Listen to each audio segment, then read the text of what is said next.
time.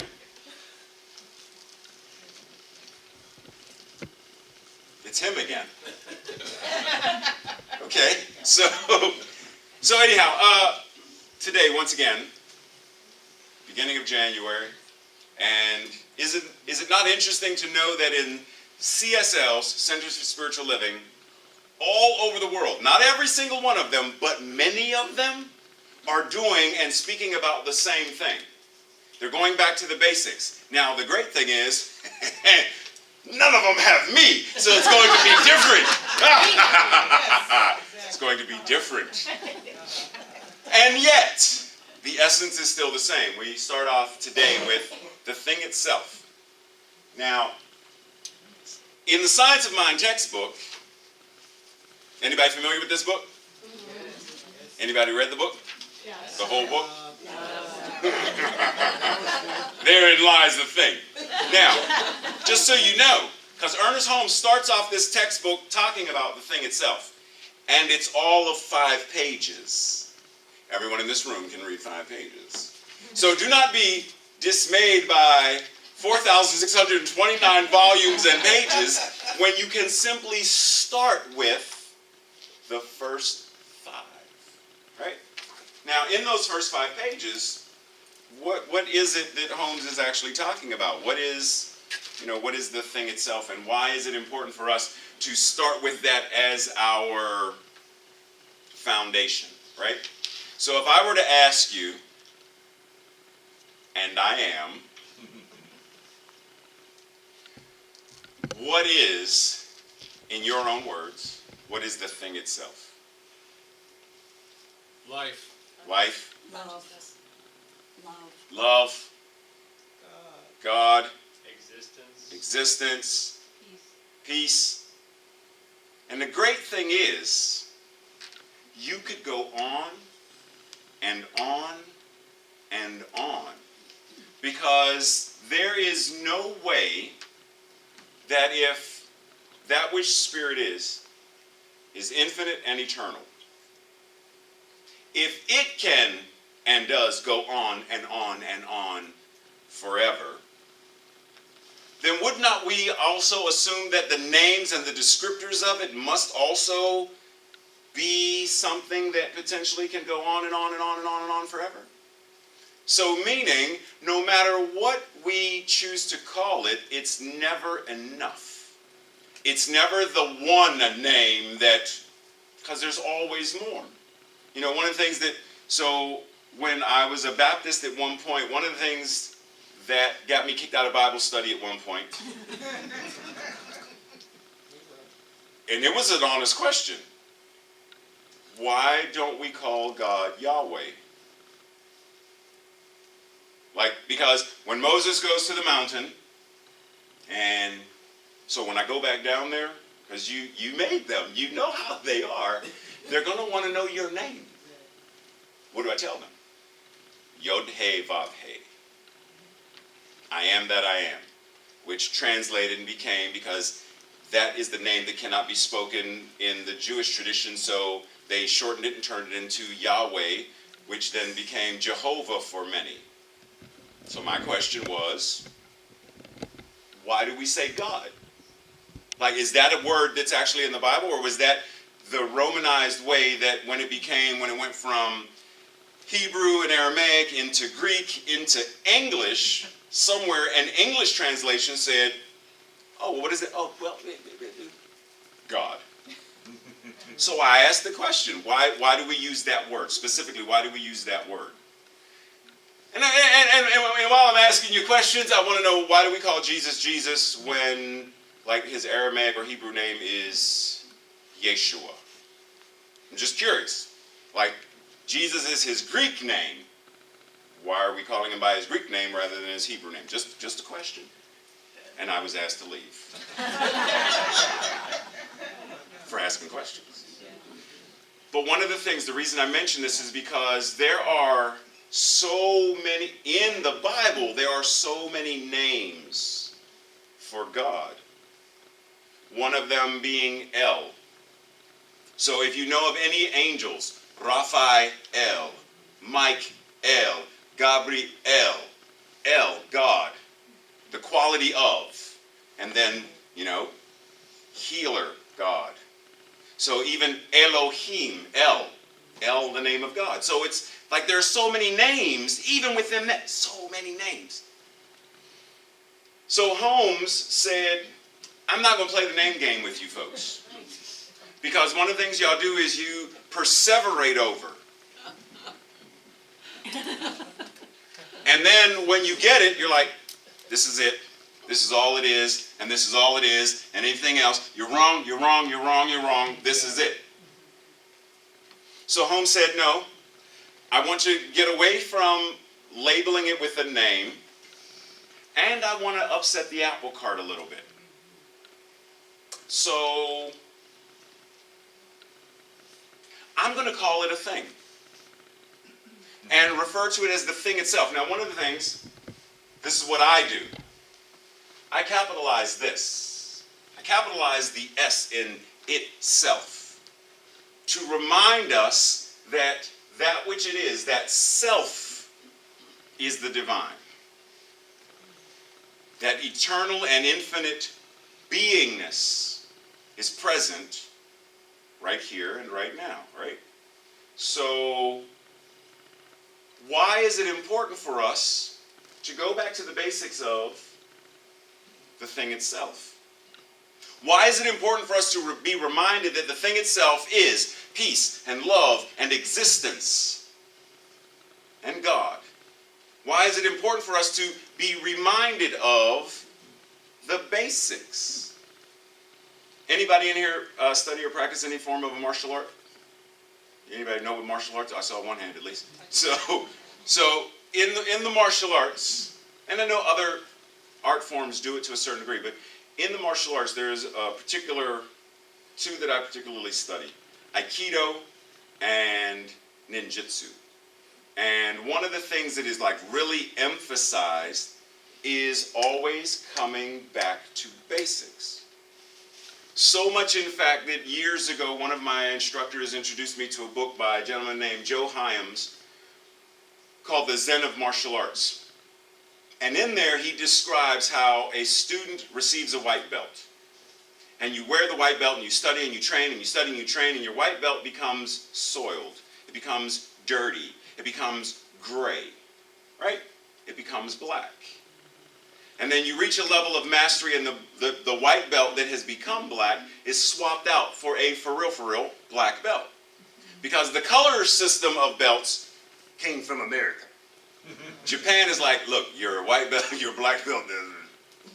So, you now have a black belt. After years and years of study, you have a black belt. And you study and you practice, and you study and you practice, and you study and you practice, and your black belt becomes older. And it starts to fade. And it goes from black to gray. And from gray to a light whitish kind of thing. So it's the cycle of ever a beginner.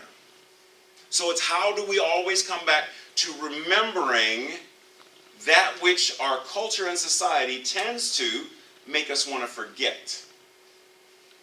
And what I mean by that is, how many television shows, programs, whatever, remind you of how awesome and great and glorious you are? Versus how many remind you how insignificant or insufficient you are? How many remind you of the hope and the possibility of the human race and life on earth? Versus how many make you feel like, oh, we going to hell in a handbasket. Matter of fact, we halfway there. How many of these things that we are inundated with daily restore hope versus smashing it? How many, what I said during meditation, how many things in our day depress us rather than impress upon us that we may express that which love and existence and peace and harmony are. So here we are in a world where so many things are going on that it says you're not good enough. You're not smart enough. You're not talented enough. You're not something enough. You're not that. There's always this reminder, whether it's from teachers, psychologists, for those of us who have actually had therapy at some point or another, therapists, etc., who have reminded us, you do know you're broken. Give me another $100 and I will do my best to fix you. Well, dear, just take this pill and you'll be fixed. Take the pill for the rest of your life, though, and it's $100 a pill, and you need to take 2 a day for the rest of your life. How many reminders of that do we receive? And so we go back to the basics of what is the thing itself so that we can refortify and come back to the truth. Come back to the truth.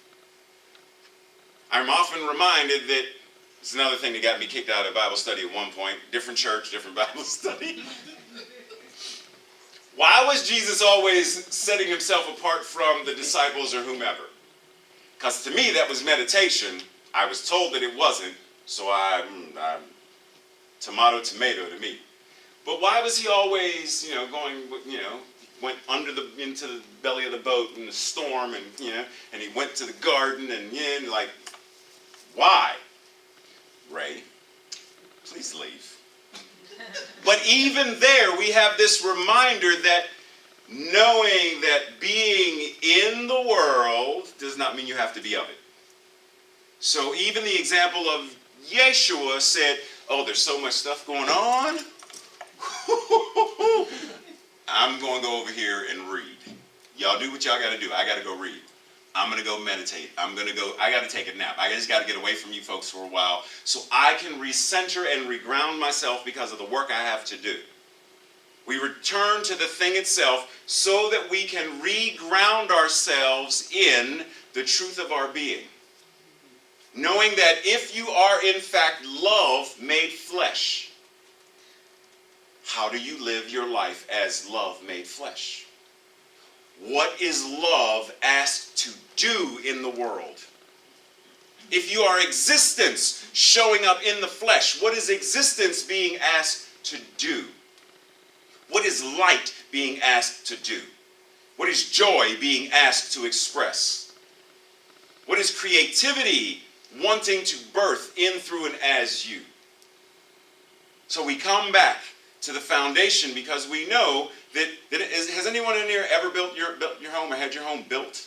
Like you didn't buy it? Oh, so Nancy and Tracy and Donna and James. Okay, so you know that you don't just pick a place and say, let's build, and just start building. Like there has to be a foundation. So you have to excavate and then lay the foundation and then build upon it. And an interesting fact that I didn't realize until several years ago. So remember what happened to the World Trade Center. And I attended a seminar kind of thing where people were talking about the history of the World Trade Center and, the tragedy of what happened and all of this stuff. And while I'm sitting there and they're showing slides and stuff, an architect spoke and said, how many of you know that the taller a skyscraper goes, the deeper and stronger the foundation must be? Ding, ding, ding. So now I'm thinking, World Trade Center was how tall? So the foundation for those buildings had to be so strong. The Empire State Building, which is pretty much minuscule compared to many buildings now, but even something that huge must have a foundation that is anchored and strong. So the taller we become can only be based upon the foundation of how deep and how strong our roots go. Can only be based upon how deep and how strong our knowing goes. The only way, in my mind, that Reverend Dr. Martin Luther King Jr. and all of the men and women who were involved in the civil rights movement, who were able to take bricks to the head, German shepherd bites to the thigh, hoses to the chest, salt and coffee and ketchup to the head, and even worse, was because they were standing on a foundation that said, if I know that my children will have a better life, I am willing to sacrifice, I am willing to die, that my body be the seeds upon which the future now grows. They were willing to lay it all on the line that freedom would become the lay of the land. Are we willing to sacrifice whatever sacred cows we hold dear that are keeping us safe and comfortable and complacent, rather than being so darn happy that it comes off of your pores like cologne and perfume? That when you sweat, the very beads of sweat that fall from your brow glisten with the light of your truth. That everything you say, every word you utter, as something as simple as a thank you and have a good day. At bleep, bleep, thank you, have a good day. Thank you for shopping at Walmart. Like whatever it is that you are saying. Good morning, Steve.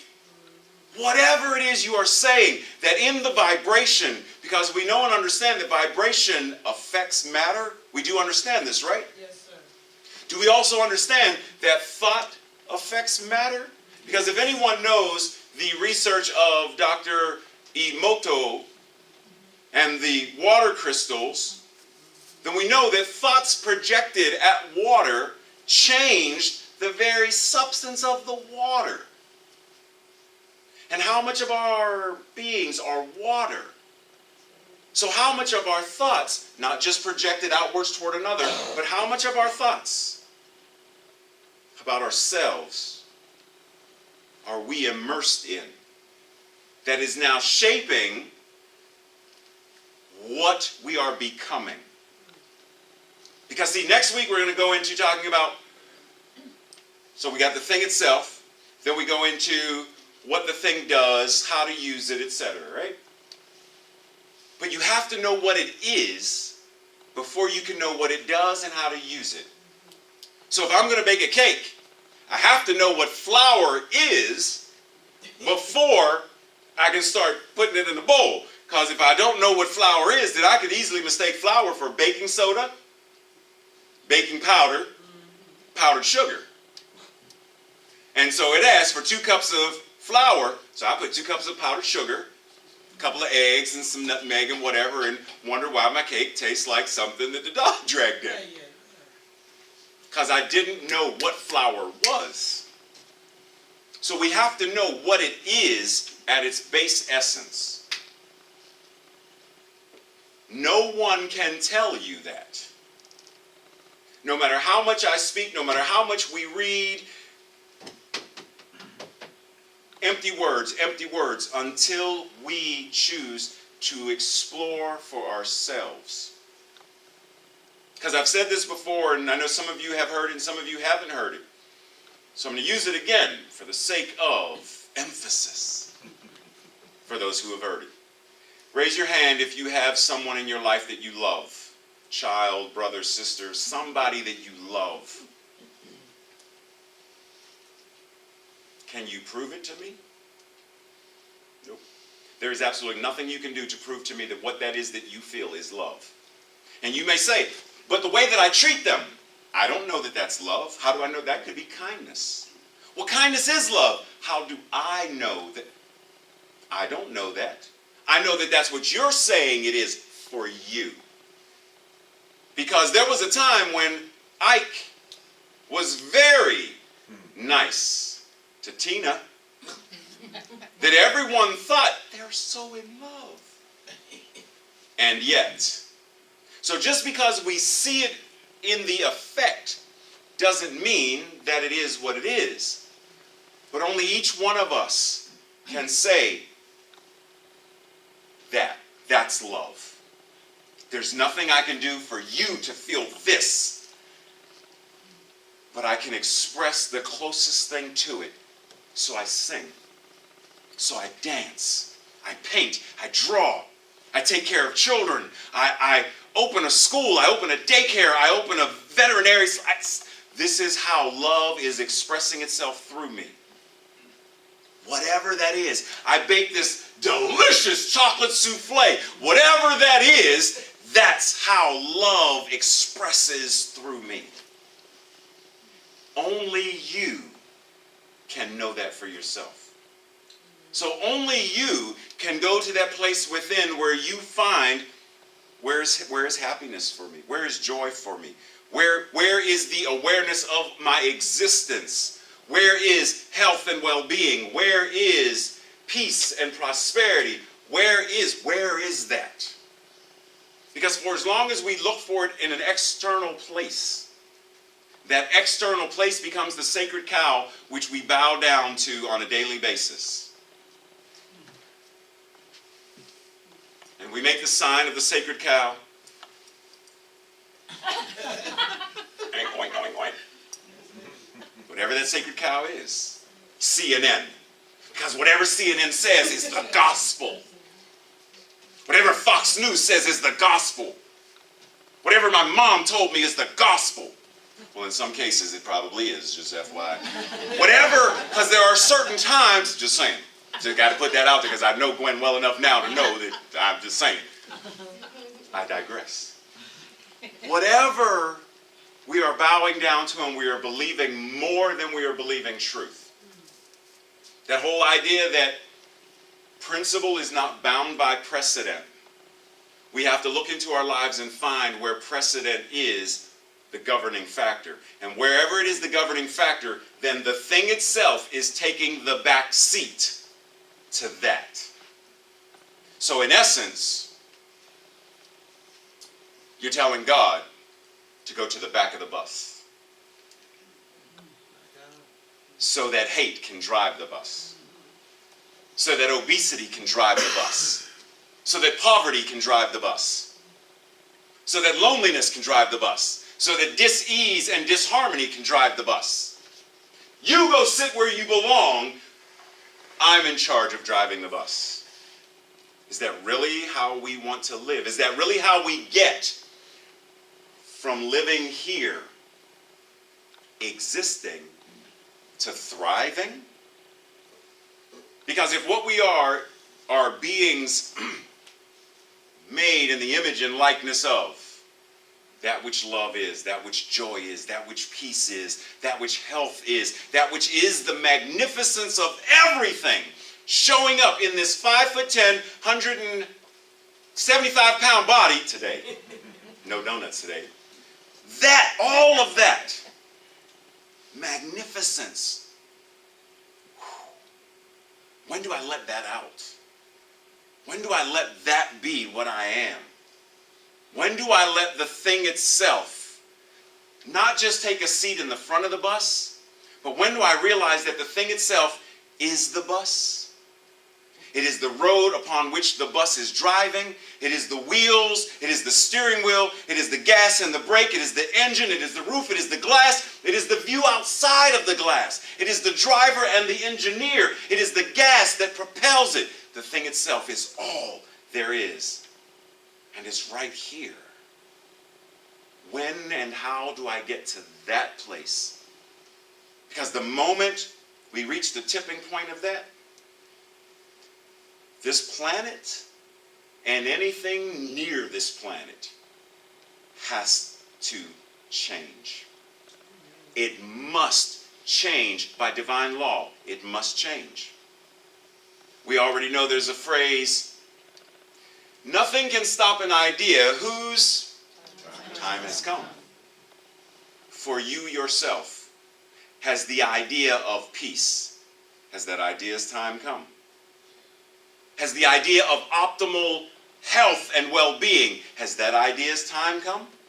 Has the idea of there's a book that wants to be written, there's a workshop that wants to be taught, there's a house that wants to be bought, there's a something in me that has that idea's time reached its critical mass where nothing No man, no woman, no political system, no amount of money or lack of money, nothing can stop it.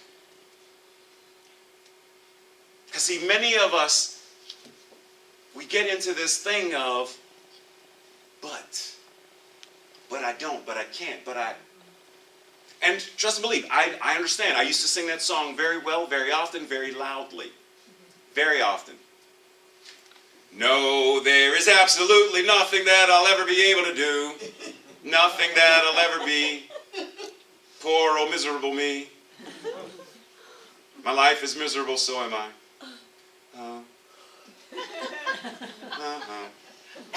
I know that song well. I sang it very well.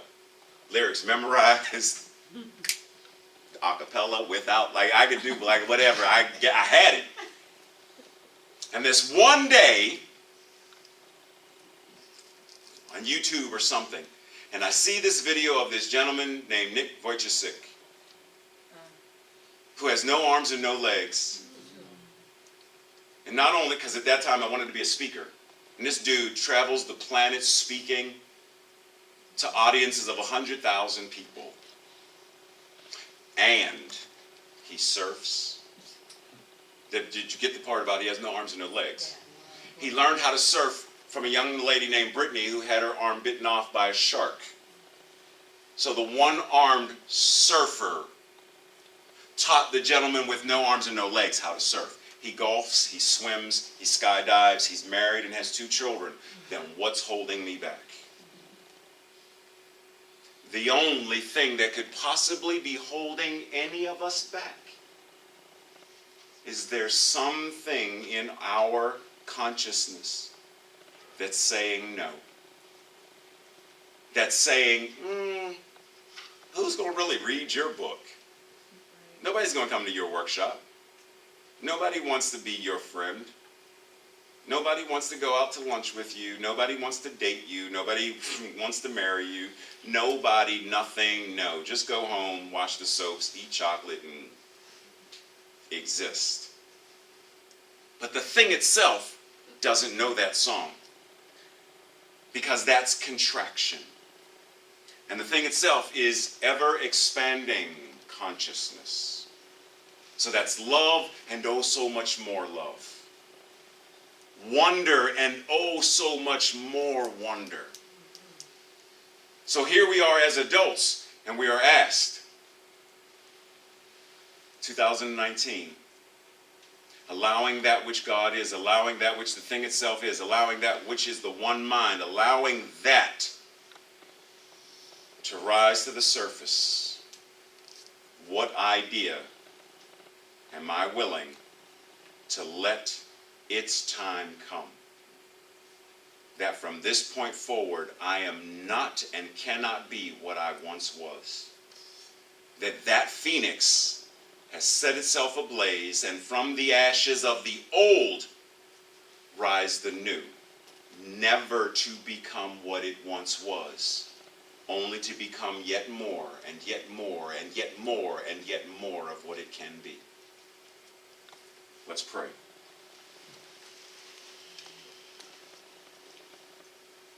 Anchored in this moment, allowing that singular idea of the thing itself to be present in both the conscious and subconscious, to be present in body, mind, and soul, to be present in all areas and aspects of my life. I allow what God is to move and have its beingness in, through, as, and around, and with me. And as I speak this, I know that what it is doing in, through, around, and as me, it is also doing in, through, around, and as everyone in this room. Everyone in this room knows. Because God is all there is. Source, Spirit, is all there is. And so in this moment, I lay the foundation of Om Tat Sat. I am that I am. Om Tat Sat. That which is, I am. Love, I am that. I am. Joy, I am that. I am. Peace, grace, and ease, I am that, and so much more. And what is true for me must also be true for everyone here. And so what I know is right here, right now, as the mind shifts and the heart opens, that each and every person here, as well as myself, are opening to newer and greater levels of awareness as we rise higher because our foundation is anchored and strong. Rising higher because that is what Spirit does. Greater and greater because that's what Spirit is. That knowing that every man and woman and child who see me and those that I see the face of God. That everyone that I hear and everyone who hears me hears the resonance and the vibration of creation being spoken. The Word was God. The Word was with God. And so what I know is that Emmanuel, God, is with us. It must be. It is all there is. It is the eternal, the infinite, the light, the love, the joy of all of creation present right here, right now. So in gratitude, I declare this, I affirm this, I demand the appearance of it in my life and in the lives of those who are open and willing to it showing up as well. Grateful for the sacred cows that have been released. Grateful for the illusory no's that have been let go so that the divine yes may take over. Grateful for the awareness that God is not, cannot sit at the back of the bus, but must be at the driver's seat and every corner of, top to bottom, front to back, inside and outside, all that the bus is.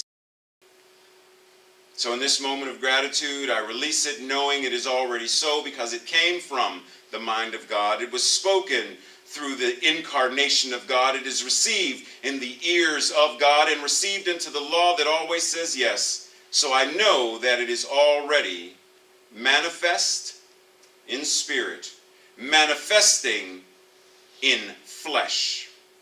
This is so, and so it is. Amen.